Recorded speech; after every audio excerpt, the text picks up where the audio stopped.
Hello fellas, this has been a video I've been wanting to make for a while, and I think it's about time to get off my chest because Jesus, I really just cannot stand this misconception.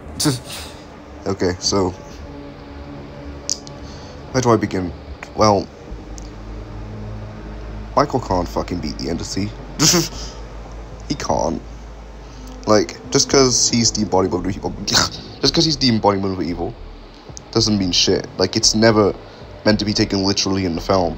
If you've actually seen the film, it was all a metaphor used by Dr. Loomis, who's already meant to be like a crazy ass bum to begin with. So, like, at the end of the day, should you really be taking that in literally? Like, jeez, like, you know, it really just goes to show just how delusional and just downright stupid the community can be sometimes with their power scaling. Because they're taking what is used as basically just a metaphor, and apparently that makes Michael like this random William Shatner masked lunatic with a knife more powerful than some eldritch spider god. Like, seriously? Seriously? This is really what we're boiling it down to now? Like, and also, like, I don't know, to get me started on the people who just, like, say he just, like, suddenly appeared in the realm. Like, he was really still in a time where behavior just, like, couldn't be asked to write long, descriptive, detailed lore.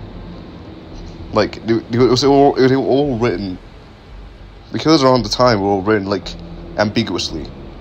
Like, they never went into detail. Like, if you read the lore here, like, it says that, like, Michael, like, escaped. But it's apparently that means, like, he just, like, suddenly appeared, which is not true. They never really went into detail with how the killers, like, end up in the realm like they do now. It's just outdated writing. Like, take, for example, Rafe's lore. It says he was never seen again. Take, like, I don't know, Nurse's lore, too. Like, with the way it's written in the end, they never go into detail. Like, Trappers, too. Like, they never went into detail how they got into the realm in the first place. Like, it isn't Michael suddenly just appearing for his own accord. No, it's just behavior's outdated writing. They never really cared at the time. Or at least maybe they didn't really care. It's just like, at the time, their writing wasn't really as professional at the time, you know? We can't really hold it against them there. But, you know, it's like, but like, with the way the community, like, takes this and interprets it, it's like, Michael Myers suddenly appeared in the realm because he wanted to, and it's like, no. This is just, like, completely disregarding the lore for the game. If what's even the point of being in the realm if you're more powerful than the thing that's trapped you there? Like, if he was more powerful than the entity, he would have left the realm a long time ago. It just doesn't add up. It makes no sense. He's literally just a guy with a knife who just cannot die, apparently. And, before anyone brings up, like, David Gordon Green films, or the, Thorn trilogy films, this is Michael, like, behavior only got the rights to Michael from the first film specifically. You know, the one where he's, like, actually an effective villain, whose whole character is actually meant to be mysterious and up to the viewer's interpretation. Oh shit, I just contradicted myself there. But, like, I mean, but also, on the other hand, it's like, is he really the embodiment of evil? But, like, wherever or not you believe it really doesn't mean that he can just be an eldritch god. It just doesn't mean anything. It means nothing. Like, it literally means nothing. It's just a word that's thrown around. He comes off as the embodiment of evil because he's a man that's, like, well, he's basically just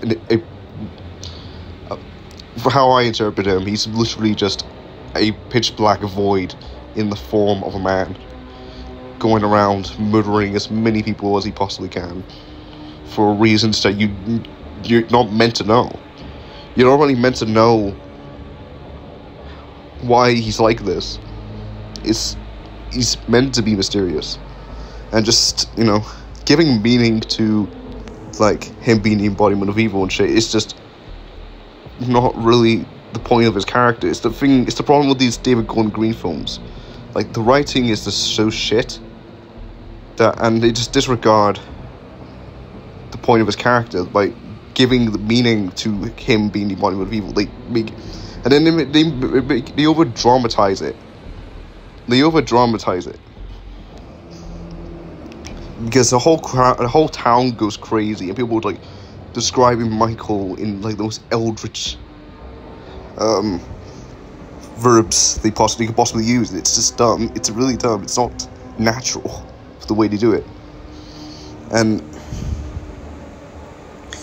if you're really gonna bring those to the table, then it really doesn't make Michael look any more impressive. It doesn't. Like, this is, in these movies, he literally has to kill to like survive. Like, he gets weak when he isn't killing, or hasn't killed anyone in a while. We literally see this in Halloween Ends. He like Corey, some random ass teen, kicks his arse because he was weak at the time.